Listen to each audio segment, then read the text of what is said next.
Welcome back to the 5 Reasons Podcast. I'm Ethan Skolnick here as always with Chris Whittingham. Now that you found us, make sure you hit the subscribe or follow button on your favorite podcast provider.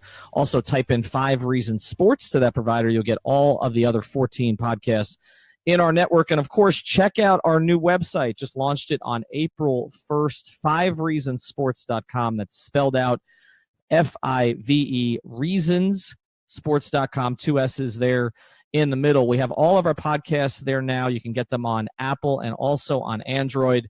Also, Voices columns, 2 to 3 columns a day from our contributors. All the latest sports news free, not like some of the other local publications. New video and merchandise. Now, today we're going to continue our 6 weeks of Wade series. As we're taping this, it's actually 6 games of Wade that we're down to in the regular season. Now, when this airs, it may be down to 5 at that stage. But one of the things we've wanted to do here on the pod is celebrate who is, in my view, the most important athlete in South Florida sports history. And just to sort of put a number on that, I tweeted this out the other day, and then our Giancarlo Navas kind of followed this. Since Dwyane Wade came into the NBA in 2003, the New York Knicks have made the playoffs 4 times and advanced around once, and the Dolphins have not won a playoff game. And the Marlins actually have also not even been in the playoffs because they won in 2003 right before Dwyane started his career. So that's the significance of Dwyane Wade, and we're talking to people who know Dwyane the best, who have been around him during this season and past seasons. We talked to Quentin Richardson. We've got a couple more on the books. And today we're going to talk to a guy that you know on Twitter as Mista Dub. That's Mistadubb. He's Bob Metelus, and he is the guy who has been entrusted with chronicling Dwyane's last season, his last dance. He's been with him everywhere this year. And I just want to start here. Bob, where did this kind of idea of you being with him everywhere come about? It actually came from Lisa Joseph, his business manager. We were on a plane one day, and we were coming from somewhere, and I took a photo because I was a photographer by trade for 1997. We were in the car, and we were just kind of hanging out, and I took a shot of him, and I showed him. He was reading, I want to say, some fan mail or something like that, or something on his BlackBerry, and I took a pretty dope photo. And I was so excited about the picture, and I'm like, hey, I showed it to Lisa, and Lisa's like, show it to Dwyane, and Dwyane was like, yo, that'd be dope. It's like, man, we should probably do this like more officially. Like, we should probably like really, really do this. And I'm like, I'm down. And so one of the cool things is that we kind of built a friendship already at that point. So it wasn't like I was a photographer coming off the street trying to say, like, hey, let me take pictures of you.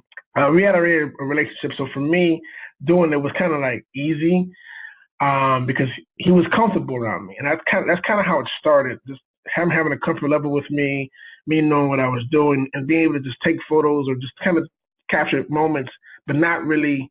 It's something that we always say, capture moments without disturbing the moment. And that's kind of how it just started. And from there, we've been 10 years later, we've been kind of like just still doing it. And so this year, we've been kind of decided to just, hey, we got all this footage, like literally all this footage, terabytes of footage. And what do you want to do with it? So we kind of decided, like, let's really take a point and just chronologizing this whole year and see what we can come up with. So that's kind of how it's all started and where we are right now.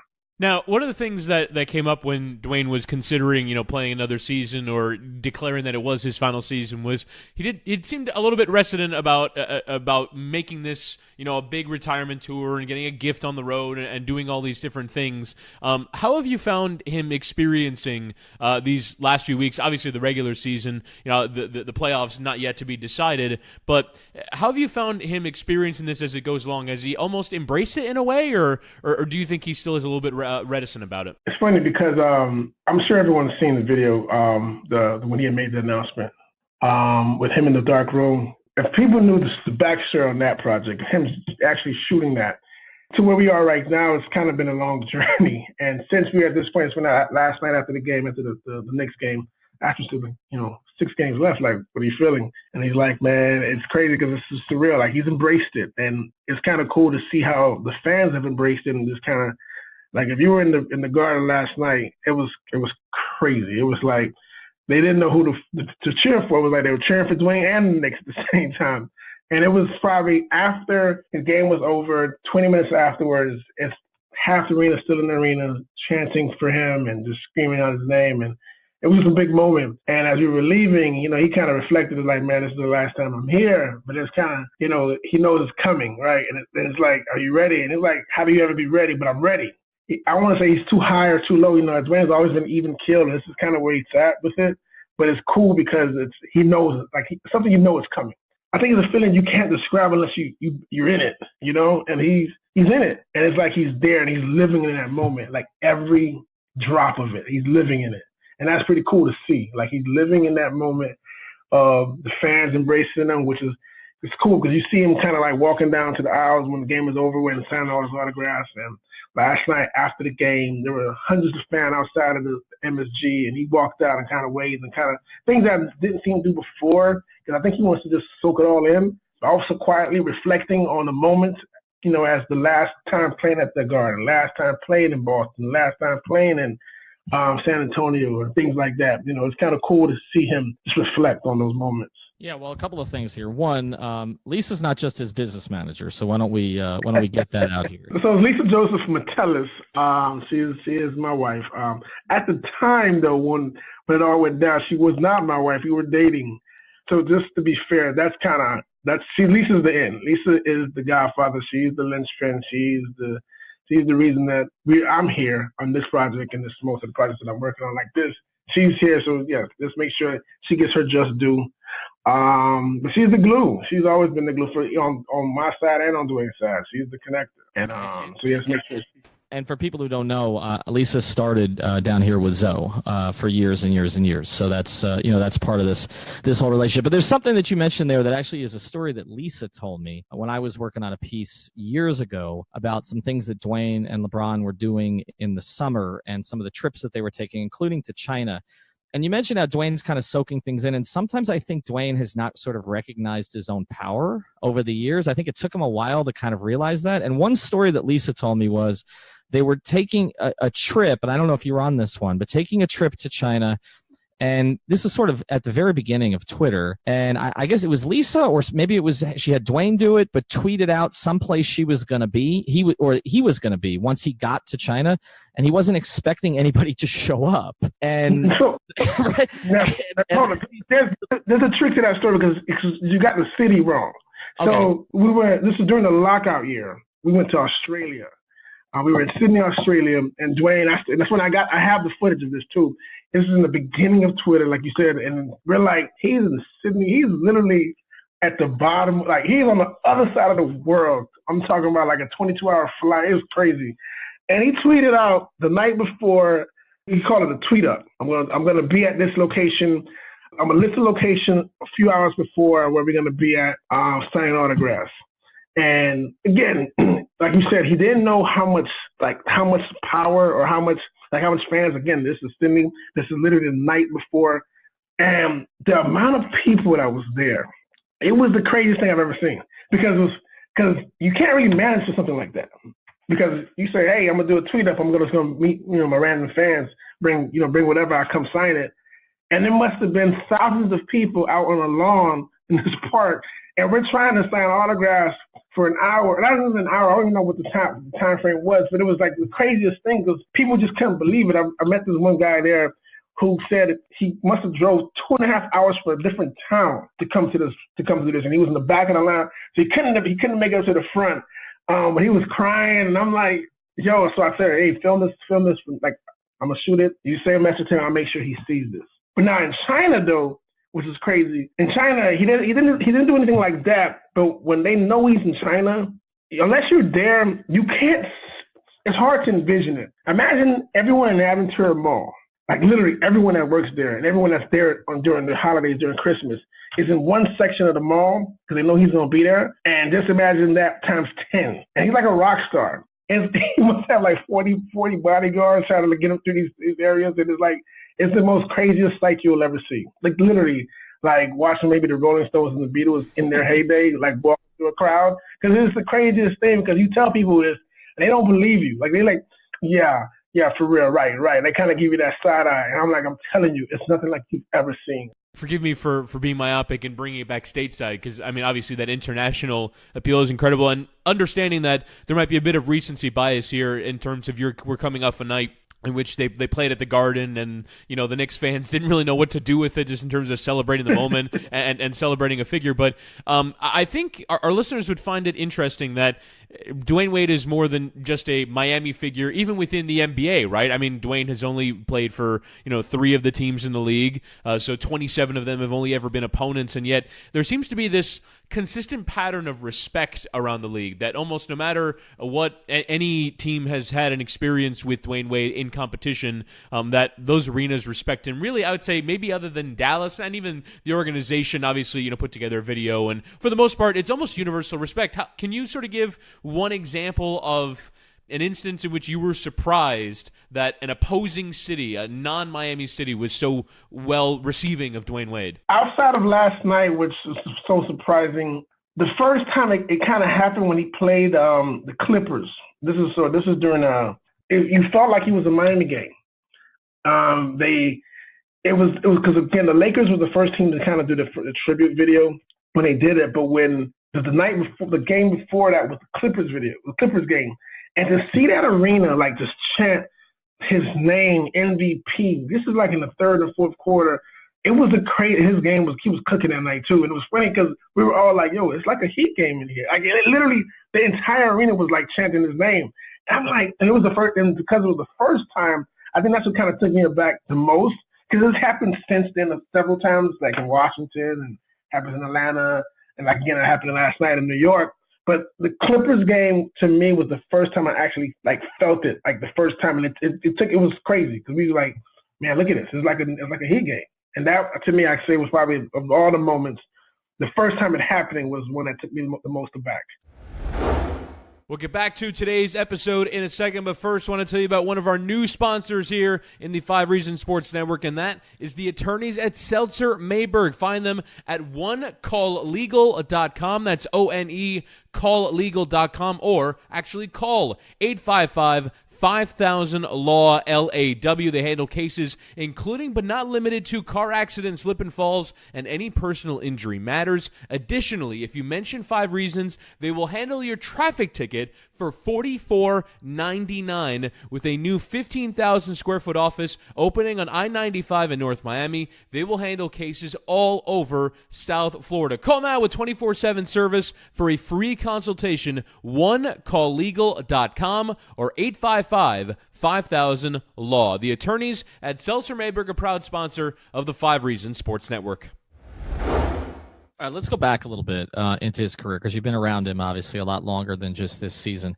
And I think one of the interesting things about Dwyane's narrative arc is that nobody expected him to be here at this stage, right? I mean, if you go back to 2000, go back to the middle of the Big Three era when he was struggling to play back-to-backs, when, they had to slot in Tony Douglas for him a lot, right before games, when, there were Twitter, hashtags about him being washed. I mean, that's 6 years ago.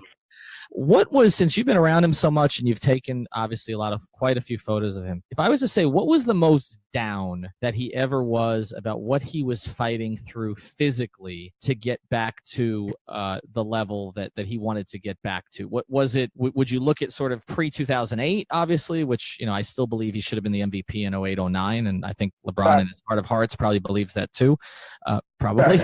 Or was it kind of that period of the Big Three, those last couple of years when again, he was still a star, but it was kind of like, okay, what are we getting from Dwyane tonight? What was the most down you saw him? Man, that's tough because you're right about that the 08 time frame when he came back and he crushed. But I think that time between the third and fourth year of the Big Three era, that was I think of all the moments, I would say that was probably the most I've ever, it kind of took us all by surprise. Because I was talking to him the other day about, there were games where, he couldn't play back-to-backs. His knees were on Twitter and on social media heavy. And it was kind of like, your body wasn't doing what it was always meant to do or what it was doing before. I think for me, watching that, him trying to figure that out, that process, probably the most, I don't use the word down. I would probably say he was probably the most self-reflecting and not, because he wasn't Dwyane, he wasn't Flash like that anymore. He wasn't, and it's funny because I remember when he turned 30, And I said to him, I said, man, listen, you're 30 now, so things are gonna be different. And at this time he's still in his prime, but after that is when we started seeing like the moments where, again, like this is during the Pacers, where the Pacers start, he's done, like he's not coming back. And things like that, where he couldn't do, like you say, back to back. He missed all those games during those years, during that Big Three era, and it was like, well, is Dwyane, like he's holding everything back, kind of a thing. That kind of talk was happening, and I think, Dwyane don't really listen to the noise outside of the game that much like that, and so it wasn't like that he was listening to that noise then. I just think, your mind is strong, and you know what you're capable of, you know what you want to do, but your body's not responding that way. And I think for him trying to figure that out was tough. It's real tough. And since then, it's funny because now, like you said, that was 6 years ago, he's changed his regimen. And I said to him, I said, man, listen, before you couldn't do what you're doing now, back 6 years ago. Just imagine if you were doing some of the things you're doing now, then I wonder if the narrative would be different, And that kind of is, for me, I probably take it more personally than he does, because he doesn't really care. Like I remember during the year when they won the second championship, and there's a clip online, I think it's still out there right now, where Barkley's going at, like everyone's coming at him, right? And he's going for his third championship at this time, and his knees, everyone was talking about his knees. And we were doing a little interview, and I said, he was talking about it, and I never forget what he said. He was like, man, he said, I know everyone thinks that, like I'm down, but at any point, if anybody feel like they can come get me, come after me. Come at me one-on-one, I can take you on that court right now. Like, I can tell he backed himself up, like he was like standing up for himself, and I was like, yo, that fight is still there. The body might not want to, it wasn't responding, and it was changed, so he had to learn to adjust to that change. But he never stopped believing what he can do. And that was always cool. So for me, he may have been like, I'd say down, but like self-reflecting. But I was glad to see that he was able to still be like a fighter in that case. Forgive me for not knowing. Did you follow Dwyane to Cleveland and Chicago? I did. Well, Chicago, yes. Cleveland, periodically. Cleveland was, periodically. Let me leave it at that. It's Cleveland. It doesn't sound like you're terribly enthused. You weren't terribly enthused about being there. No, I spent 137 nights there in 2014. But who's counting? 15, Bob. So, yeah, every day I counted. So the reason I ask is, what was that year and a half like in your experience? And now that he's back with Miami, how have those fences been mended, and how have you found him in terms of returning to the organization and having this storybook ending that was meant to happen? It was to see that full circle was cool, I would say. I know, a lot of people, like even for me on my end, I'm from Miami. So for me, I would never want him to leave. But he's also, Dwyane's a good friend of mine, so I'm like, I want the best for him at all times.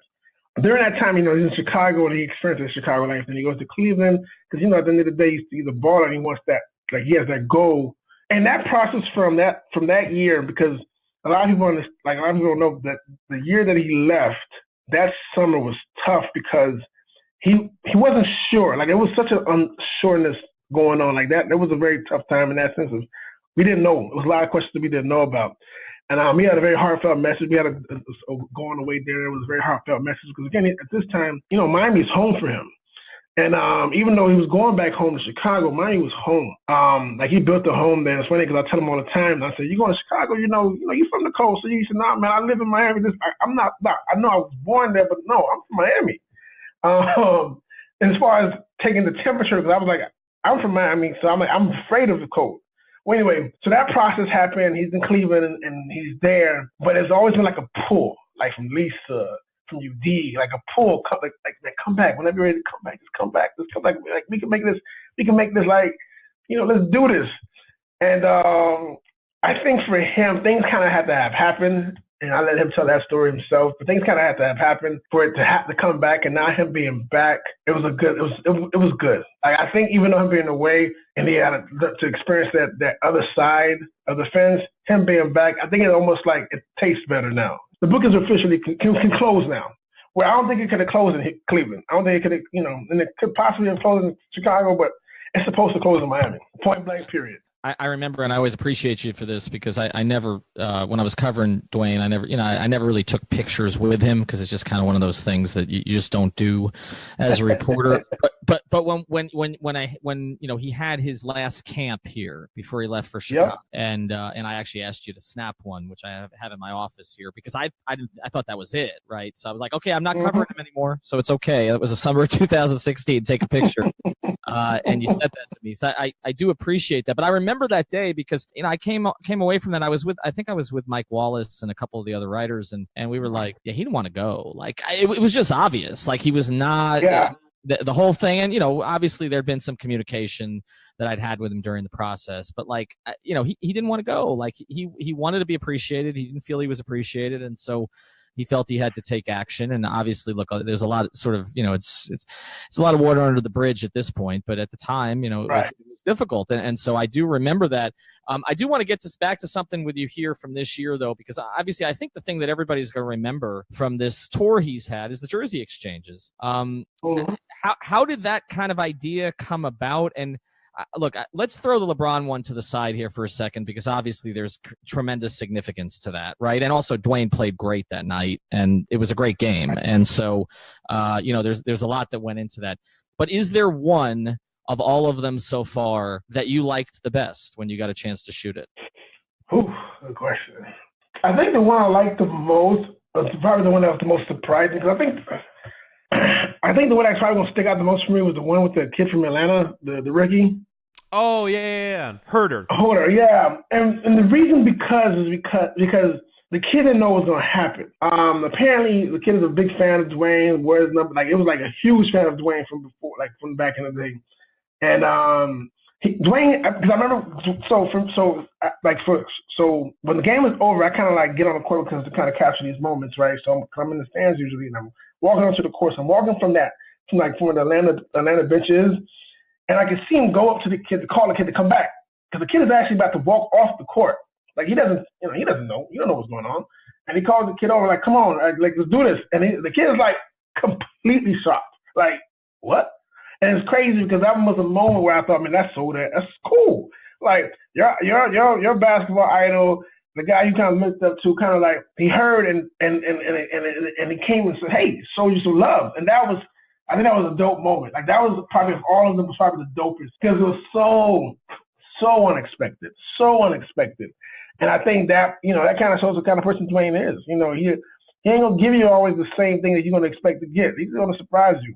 And that was a moment I felt like, I think for that kid, he's gonna be like, he's gonna cherish that moment forever.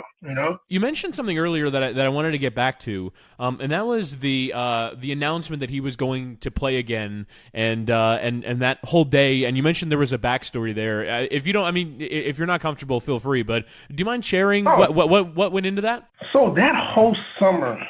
And people understand, like that whole summer, Dwyane did not know what he was going to do. He was back and forth. So a lot of people don't know that I shoot for a few other athletes. And Chris, I also work with Chris Paul. And him and Dwyane are very close friends. So I was with Chris Paul during the summer, and I'm telling him, I said, I think Dwyane might be leaving. Like, I think Dwyane is done. And he's like, nah, you know what? So then Lisa called, or somehow Lisa gets him on the phone. Lisa wants to get on the phone with Chris, and Chris is like, I'm talking to Lisa, and he hears over. He said, I'm going to call Dwyane right now. So he calls Dwyane, and next thing you know, he comes back, he said, yeah, man, he's gone. Like, he's gone. He's shocked himself, but he's like, oh, yeah, he's gone. And at that point, it's crazy because as a big time Miami fan too, I'm like, man, this is over. Like, and I'm like, man, this is like over. And is there a reason why? Was there a sense that he was giving off that everyone kind of understood that? Yes, he was very clear in his remarks, like, I'm not coming back. And mind you, he said it. Here's another thing. He said it actually after the Philly playoff game. And Lisa was like, you can't leave right now. You cannot leave. Lisa's like, no, you can't leave. Like, no, that's not going to happen. Like, you can't leave. You gotta have a tour, like a tour. Dwyane's like, I'm not doing no tour. Like, I'm not doing this tour thing or doing all this. Like, no, I don't need to be like celebrated like that. Like, I don't need that. Like, I don't need that for my career. Like, I don't need that for me to feel vindicated or like validated, so to speak. And Lisa worked on them the entire summer. Gab worked on them the entire summer. And Gab kind of went back and forth on the two. But she was like, no, I think, like to finish it off. So the way, obviously no secret now, but, with Kavya and his daughter coming into well, he wanted to kind of be there, like, and then be present. So that he struggled with that. And he struggled with, his agent, his long-term agent, Henry Thomas, passing earlier that year. So for him, it was like, you know what? Time to close this chapter and let's move on to the next. So after Chris got on the phone with them, and at least at that point, so this is August time frame, we're like, oh, he's done. Like, he is done. And so in September, we shot this, right? So he's like, you know what? He's saying he's like 85, 95% done. He was going from 100 to 75, 100 to 75 leaving. So at this point, no time it really ever went down to 50 or 55. It was always, but it's a chance, right? So you're saying there's a chance. So I never forget. That September. It's close to my birthday. That's why I remember it. And he's like, we're gonna go golfing. And he's like, we're gonna go golfing and we're gonna make a video so he can make my announcement. And I'm like, well, what are you gonna do? And he doesn't tell. At this point, he doesn't tell any of us what's going on. So we go golf that morning, and I go. He said, whenever you're ready, Bob, just have a camera ready. So I'm like, all right, cool. I'm going to get right out of the studio. This is a Sunday. I ran out of the studio in Opalaka. So we're in Aventura, and I said, yo, it's the only studio I can find that was open, that had available, and it was in Opalaka. He gets in the car with me. So he doesn't even get a driver. So he gets in the car with me, and we drive over to Opalaka. I have my cameras, and I'm like, all right. So he tells me as we're driving, he said, when we get in there, I want you to set it up, and I want everybody to leave. And I'm like, what do you mean? I said, who's going to kind of watch the tape? Like, who's going to make sure everything's kind of in focus? And he's like, no, I want to do this by myself. So I'm kind of nervous. I'm like, I'm just going to make sure it looks good. Because at the end of the day, I'm like, I don't want you to say whatever you're going to say that's out of focus or whatever. So I got my guys there with me, and we set up the studio. We tested out. And he has a certain look. So it's funny because Dwyane had what he wanted it to look like, predetermined. And so we got it set up when we were doing it. And I set it up, I mic him, and he's like, all right, everybody leave. And so, mind you, as a director, like, I'm telling him, like, listen, like, you sure you don't know? Like, I can keep a secret. Like, he's like, everybody leave, right? So I press record. That's what I do on two cameras. I press record on both cameras, and then I leave. And then he's in the room for 20 minutes. And so in my mind, we're all outside. I said, yo, he's gone. Like, it don't take us that long to say you coming back. It takes you. You're saying your goodbyes now. And now I am I think a lot of people had that thought. I'm freaking out. I am freaking out. Because I'm like, I called Lisa. I said, yo, I think he's retiring. I think he's going to say he's retiring. I said, because he's been in the room for like 20 minutes. And he's just going. And I'm like, oh, snap. Oh, snap. Oh, snap. And I'm like, so I'm nervous, right? And then he comes out. He said, I'm done. I said, what do you say? He said, you got to watch the tape. I'm like, really? Like, are you serious? And mind you, Lisa and the team wants to put out the message out today or that Sunday. So this is like Sunday around 1 o'clock. So I'm like, all right. And so I called my editor that I know. I said, listen, I got a tape. I need to cut it today. So let's watch it. And so he tells me, I said, well, he's been doing it for a long time. He said, well, I had to do the ending a couple of times, how I wanted to end. But the rest of it, I did it all in one take. I said, all right. So I go rush down to Kindle, meet my editor. And so I have to watch it now. So mind you, I'm watching it, and as everyone who's seen it before knows, he takes you through the waves watching it. I'm like, oh, snap, he's about to retire. Oh, snap. So I'm going back and forth by watching it. I'm actually getting emotional watching it. I'm like, oh, snap, he is going through it. He's about to announce his retirement. Oh, damn. And obviously you see he does it. And I'm like super excited. I call Lisa. I said, oh, no, he's coming back. Whew. And I'm like, we go back and forth. And I'm like, I had to cut a video, send it to her so that they can go tweet it out or whatever they ended up doing. But I'll tell you right now, that might have been, of all the times I've ever shot, Dwyane, the most nervous I've ever been. Because I didn't know what I had. So I didn't know if it was good or not good, if the sound was good or not good. Like, I didn't know because I couldn't monitor it. So it stressed me out a little bit. I love the idea of you getting to Kendall and smacking your forehead and going, damn it, I forgot to white balance. Damn! All right, man. I'm telling you, it was a very tense day that day. That one Sunday morning, that one Sunday afternoon. But like I'm sure for all Heat fans, it was one that I'm glad that I'm sure they're glad that that it went out the way it turned out the way it turned out. You're listening to the 5 Reasons Sports Network. We've created a menu of intelligent and entertaining content on demand for commutes, workouts, and more. And by now, you're already familiar with the 15 different podcasts in our network. Today, we are proud to announce the premiere of our brand new website, 5reasonsports.com. On it, you'll find columns from more than a dozen of our hosts, many who are professional writers in the market. Watch original videos from shows like Miami Heat Beat and Balls Cast. Browse our full merchandise shop. And unlike other outlets in the area, there's no paywall. Everything is absolutely free. All of this from a network that's credentialed from all 5 major sports teams in South Florida. Oh yeah, did we mention that it's free? We're by Miami for Miami. We're sports on your schedule. We're Miami Sports on Demand. We're the 5 Reasons Sports Network.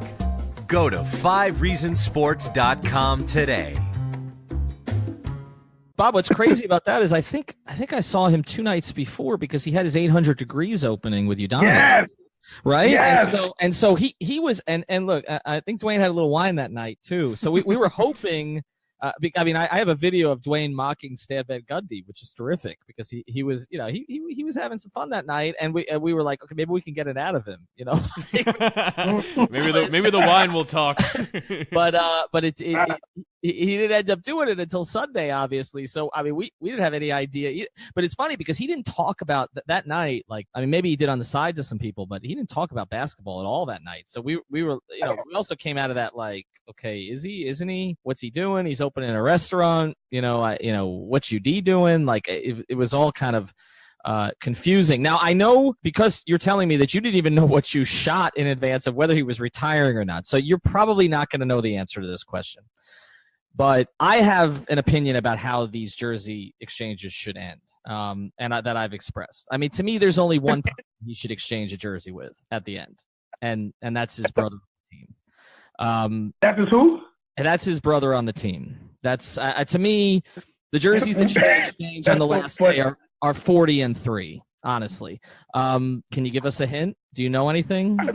I don't. I think it's funny because even with Dwyane, I think it kind of changed. Like, not necessarily changes. For example, there's some times where he has a plan, and then it's i.e. the Golden State game, something kind of happens. He makes a miraculous shot, and then the plan of who he's going to exchange jerseys with doesn't happen because it's celebratory. So things like that kind of happen. Oh, really? I didn't have any idea. So sometimes you go into this post game thing not knowing. You don't have any idea on some of them. Exactly. Sometimes I don't know. Like obviously when it was Donovan Mitchell, Chris Paul, those moments I know. I just know just by this nature. But like these last few games here specifically, I don't know. And I sometimes think for him, he doesn't know because now at this point it's kind of become a thing. And I think what people don't know is that originally the plan was Dwyane was only going to do it 3 times originally. He was going to do it with LeBron, Chris, and Melo. This is how it started in the beginning of the season. That was the original plan. And obviously it morphed into what it is now. So right now I have my theories. The one you just mentioned, I went down that way too. And are you talking about the game against Brooklyn, or are you talking about the last Miami? Well, no, I'm talking about the game against Brooklyn. Although I guess it could be here, but I mean, I don't know who he would do it with in Brooklyn. I mean, who's left, right? Like, so, right. A lot of times I look at the schedule and I don't know. And then obviously, look, I mean, as we tape this, the Heat are in the 8th spot, and there could be playoff games, but I don't know that he wants it to happen during that. So, yeah, it's either the Philly game at home. I guess it could be. I mean, I assumed it would be Jimmy. Has he done it with Jimmy yet at this point? No, he has not. He has not. Right. So my guess was kind of like, unless he wanted to do it with Udonis for the last time here, or I assumed it would probably be Jimmy against Philadelphia and then Udonis in Brooklyn. But I mean, who knows? But I mean, to me that seems that closes the chapter, right? They came in together. We assume they're going out together. I mean, I know Udonis is kind of bounced back and forth on this a little bit, but we assume they're going out together, and that is the person he's most associated with. certainly in Miami. Obviously, maybe LeBron nationally, but in Miami, it's Udonis. So that's kind of what I assumed. But like I said, I don't know. You don't know. And the other thing is, we don't know how that last one's going to go. I mean, if let's say he's in Brooklyn and they finish 9th in the East, I don't know if he's going to want to do a jersey retirement or a jersey exchange at the very end of that, other than just tossing each other's jerseys to each other in the locker room. I'm not sure. So. I will say this. He actually did one with Udonis already when he was in Cleveland. And he's mentioned that to me before. So he technically was the first person to get a jersey from Dwyane. So that's something to keep in mind. Again, I still like the idea of him doing it with Udonis again in Miami, but technically he already did one with Udonis. Wow. Yeah, so that's something to keep in mind. So who knows what ends up happening? So for those, if it doesn't happen, one thing we can always say is that he was the first. Now, we can say he's the first and the last, too, but as of right now, he's technically the first when he did it with. And Dwyane does it obviously out of respect, because football players did it, soccer players have done it for years, so he's something like paying homage to. And so that's why he kind of did it with Udonis back when because at that time when he did it with UD, he didn't know he was coming back or would ever come back to Miami. It wasn't a guaranteed thing. So for him doing it to UD, at that time it was supposed to be like a singletary thing, and now obviously it's changed. So that's kind of, mind you, Udonis is the only one that got a jersey from another, like another jersey from Dwyane that's not a Heat jersey. I mean, you can kind of look at it like that too. So that's something to think about. Bob, I want to close with you here because obviously there's going to be a next chapter. You mentioned that Dwyane has talked about the next chapter, in the past, and that next chapter could have started 3, 4, 5 years ago. Being around him so much, how do you think he replaces the game? I think we're all trying to figure that out. I know Dwyane has done well for himself in the sense of he's put himself in position to, as far as his businessman, as far as different companies involved with the 800 Degrees, sock company apparel. Like he has a lot of pots in the fire right now. I think until you're not playing anymore, you can't really find that balance. I think until you're not playing, they have to find it for him, like his routine, so to speak. Because he's been doing this for 16 years, and I think what he does next. I mean, we all kind of looking forward to it. I know he has a lot of things that he can do if he wants. I know for the first steps is he's gonna take a break for a moment, and then after that, I think the choice is kind of his. He has like literally lots of different places he can go into and get into, because he's kind of done well for himself to put himself in that position, which is, I've always said, one of the smartest things he's ever done. It just make himself, like he has a lot of interest out there doing different things already in place. So I just think he's just gonna just, if I was putting a bet on anything, it's gonna just increase his time into those things. He probably spend more time in China. Probably, like those things. I think he's gonna just keep developing those business opportunities for himself, as well as new things, new adventures. Who knows? I think the world is kind of his. He kind of have, as you can see, you look at Dwyane right now going on this One Last Dance tour, and we were kind of all talking about, like, look at this, like how he's being celebrated. Dwyane at the end of the day has, he has like a presence and a presence about him of being humble and a cool guy to work with, and I think that's going to translate into the world outside of basketball. I know one of his admirers he admires Magic Johnson quite a bit, and who knows, he may be the next Magic Johnson in that sense. Who knows? I think the world is his really at this point. Really appreciate the time, and I think there was a lot of stuff in here that people didn't know. So we appreciate you sharing that. Awesome, no problem. I appreciate you having me. Thank you for the time. Ethan, I got you. Whatever you need, you let me know. And we got some things kind of in the works. So I know for those who outside of what they see on my Instagram and things of that nature, obviously I got all this content, so I'm sure, I have a feeling that you're going to see that content in some places outside of the world after it's all said and done.